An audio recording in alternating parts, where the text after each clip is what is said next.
¿Qué tal otra vez? Sé que has escuchado muchas veces hablar del tema de trastorno de ansiedad generalizado. Has escuchado hablar también sobre el estrés en los niños. Más que nada en estos últimos tiempos donde hemos tenido este problema de la pandemia y que han surgido de repente niños con problemas de ansiedad, con síntomas de ansiedad. Hemos encontrado donde normalmente eran más bien las mujeres las que tenían las ansiedades, los hombres lo tenían pero no lo admitían porque son hombres. Y pues encontramos que los hombres lo tienen los niños y lo tienen las personas de la tercera edad. Todo se desató con este problema de la pandemia y todo el estrés que hemos tenido que vivir estos últimos años. Y quiero que hablemos de eso porque es un tema muy importante. Ustedes que son padres y tienen hijos que están viendo síntomas de los cuales vamos a hablar hoy en día, tal vez no sepan cómo manejar esta situación. Y para hablar de esto tenemos de invitada a la doctora Erika Angulo, que se encuentra con nosotros desde Miami. Mi querida doctora, ¿cómo estás? Buenas tardes, encantada de estar aquí con ustedes. Un placer. Cuéntanos. ¿Qué es el trastorno de ansiedad generalizada? Mira, el trastorno de ansiedad generalizada consiste en un excesivo y constante nerviosismo, preocupación sobre una situación, muchas situaciones o un evento en particular. Generalmente, digamos, en los niños, no necesariamente se va a dar solo con preocupación, muchas veces se da con irritabilidad, con dificultades para conciliar el sueño, con pérdida del apetito, con dolores de estómago, dolores de cabeza. Hay una variedad de síntomas que se puede presentar en el niño y que pueden variar con lo que sucede cuando son los adultos. ¿Cómo es que estos eventos que suceden desde el 2020, cuando empieza la pandemia y todo el drama de no salgas, no respires, no vayas ni al patio, vamos a taparla? Y he tenido clientes que literalmente pusieron tape o cinta adhesiva alrededor de las ventanas y de las puertas para que no entrara la bacteria porque estaba por todos lados. ¿Cómo es que esto ha afectado a los niños? Muchísimo. A raíz de la pandemia, tal vez ese es uno de los diagnósticos que yo veo más frecuentemente en el consultorio. Recordemos que durante la pandemia una de las emociones que estaba muy presente era el miedo, ¿no? Y el miedo nos sirvió como protección en ese momento, pero hizo que nuestro sistema nervioso y el sistema nervioso de los niños estuviera como en estado de alerta. Entonces, una de las cosas que pasa con la ansiedad es que precisamente el sistema nervioso está como en estado de alerta y los niños empiezan a ver como peligros en muchos lugares. Entonces, lo que nos sirvió en un momento para protegernos nos ha llevado a incrementar, yo diría significativamente, esta dificultad particularmente en los niños. Porque en cierta forma la ansiedad es un método de cuidarse uno y de prevenir problemas. Así es, así es. Tal vez es la emoción por excelencia que nos ayuda a cuidarnos y a identificar dónde hay peligro, dónde hay miedo y para protegernos.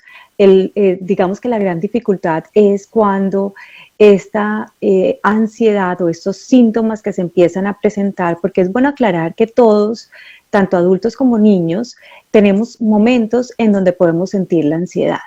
Cuando estamos hablando de ansiedad, un desorden de ansiedad generalizada, es cuando esta ansiedad empieza a impedir el funcionamiento normal del individuo, en este caso del niño. Entonces puede ser que el niño presente dificultades para ir al colegio, se niegue a ir al colegio, o que cuando es momento de ir al colegio tiene mucho dolor de cabeza, dolor de estómago, o de pronto no quiere ir a lugares públicos.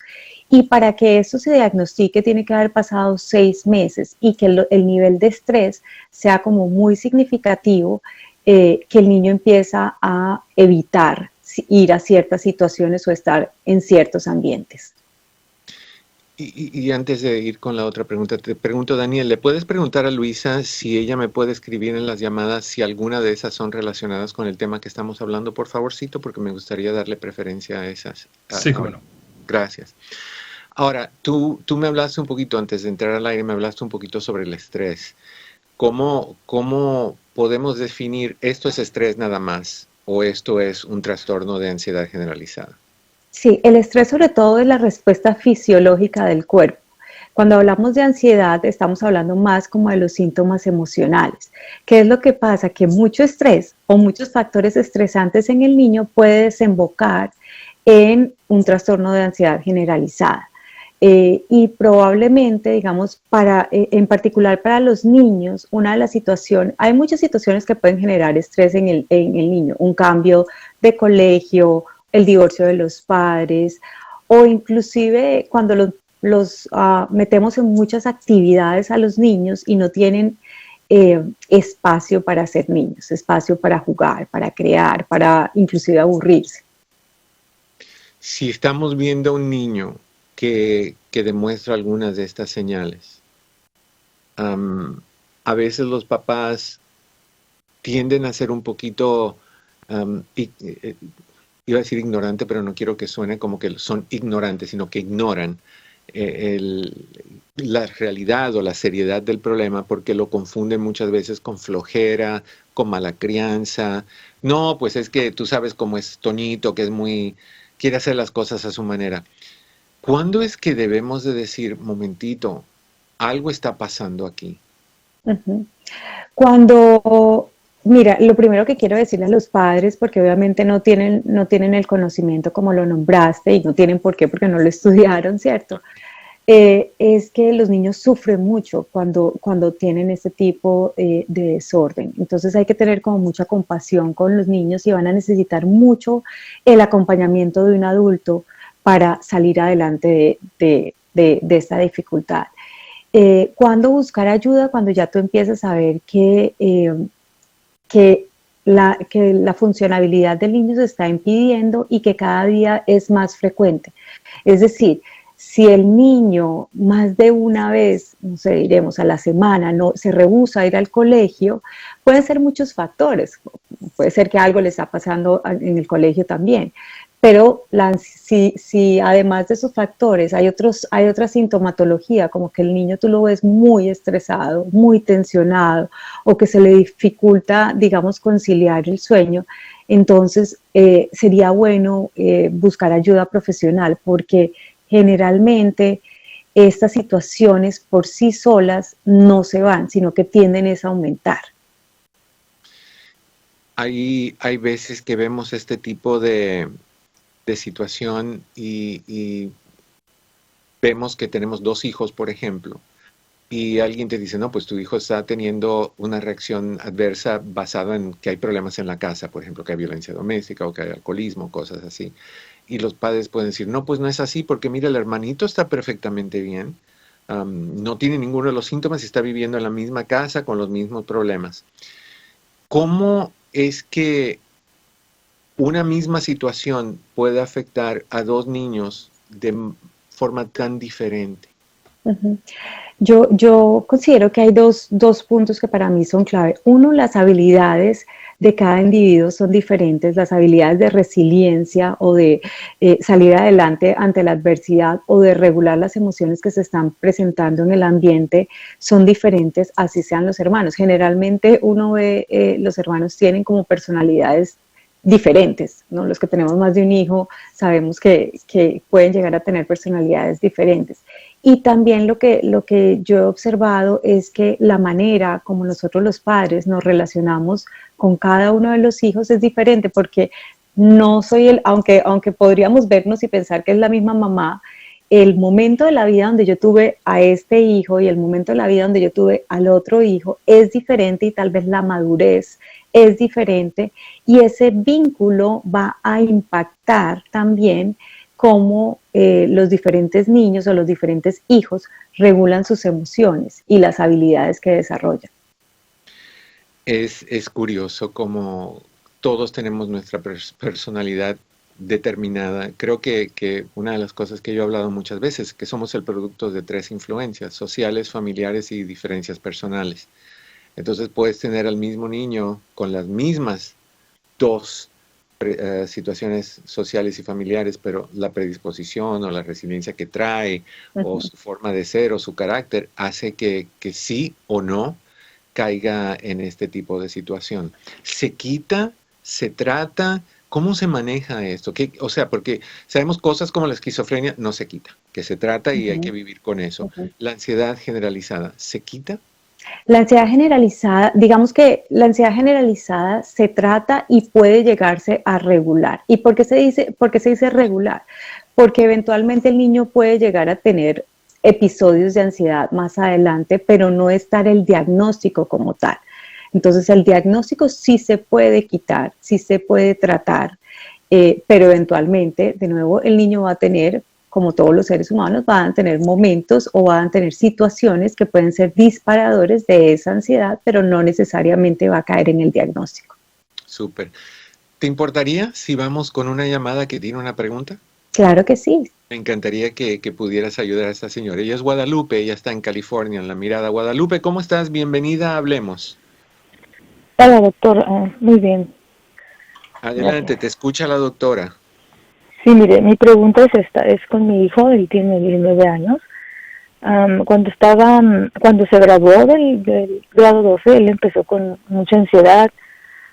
Ah, por su edad, él empezó como más rebelde, no sabía, empezó a fumar cosas. Am, Ahorita tengo una situación incontrolable con él. ¿Ok? ¿Y qué se ha hecho en esta situación? Pues aún nada, porque no sé cómo ayudarlo. Ay, corazón, Um, yo sé que es bien difícil para ti.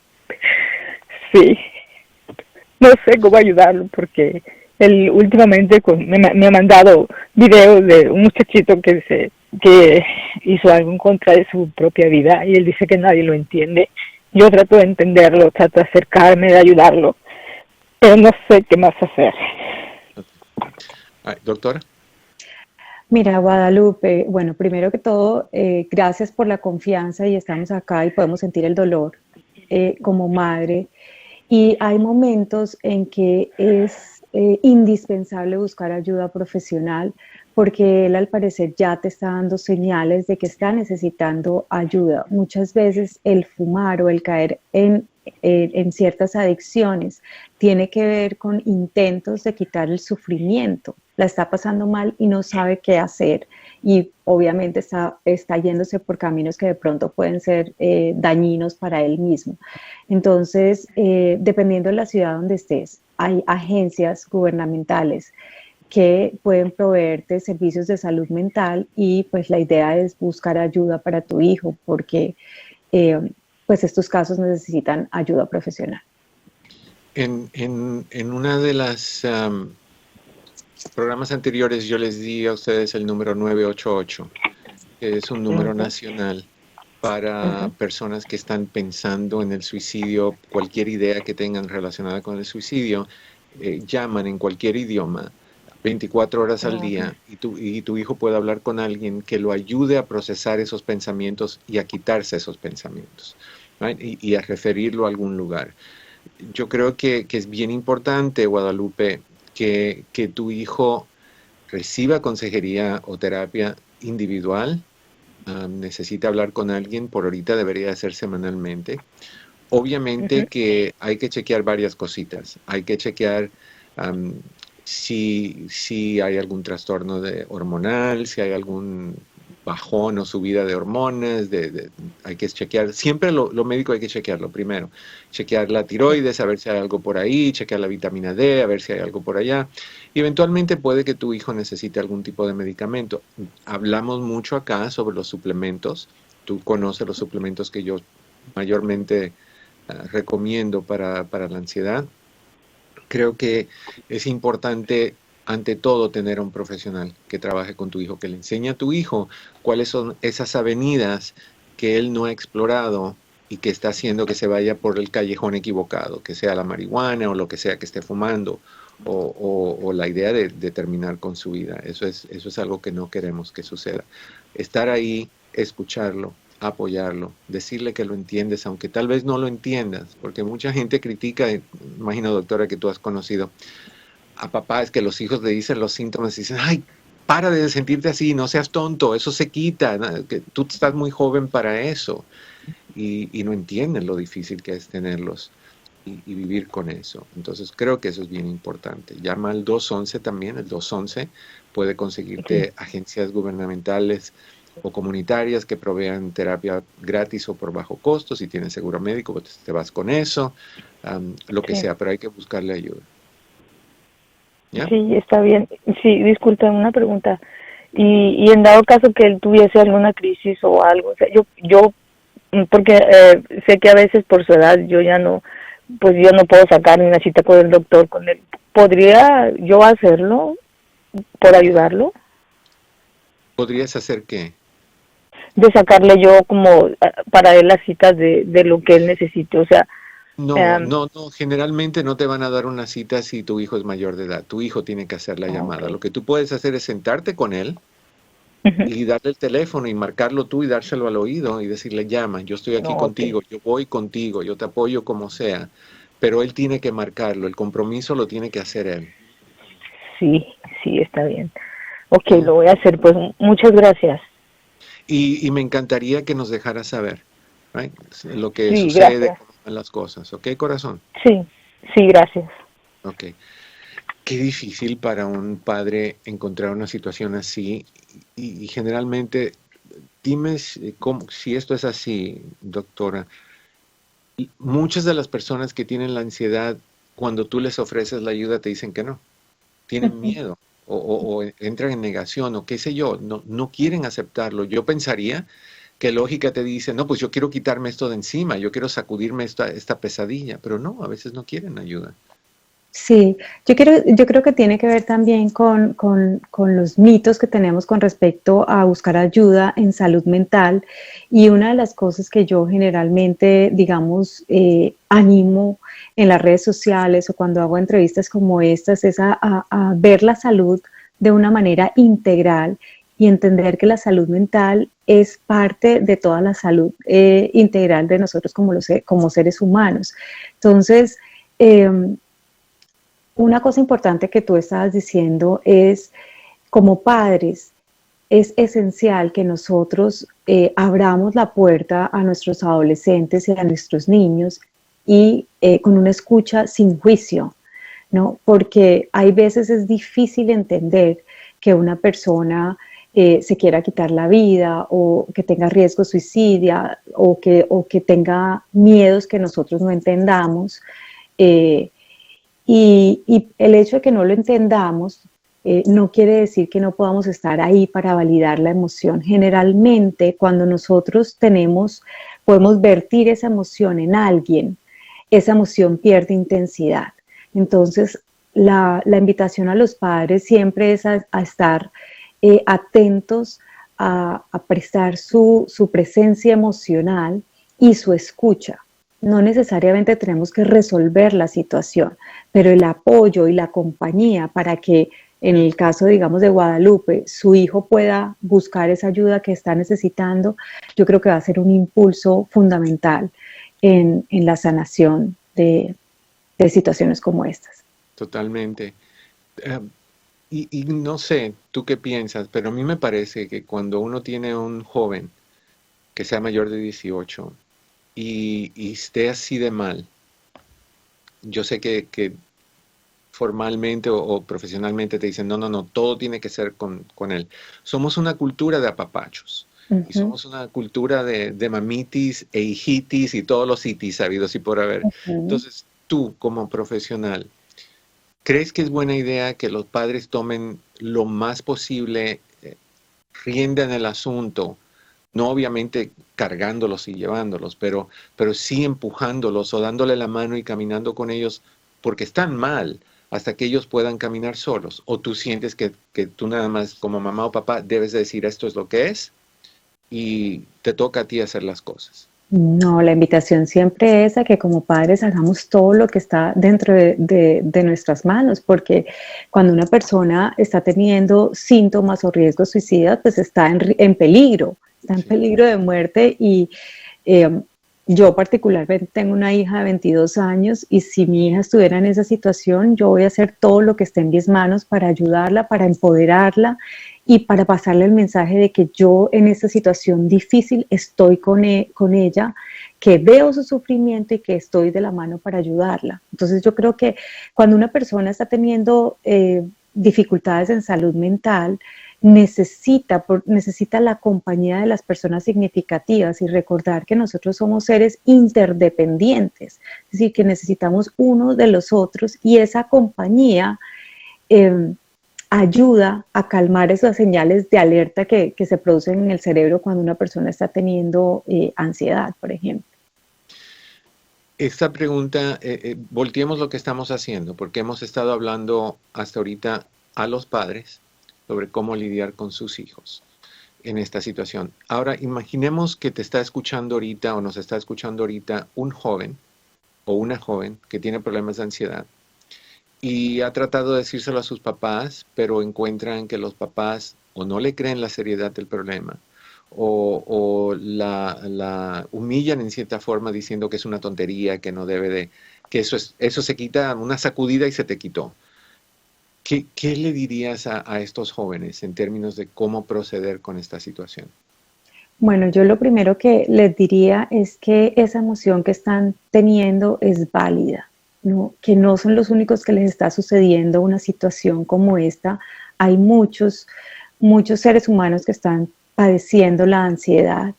Y a mí me gusta una frase de Mr. Rogers que decía que su mamá le había dicho cuando estaba pequeño y era: detente y busca tus ayudantes, que siempre vas a encontrar uno.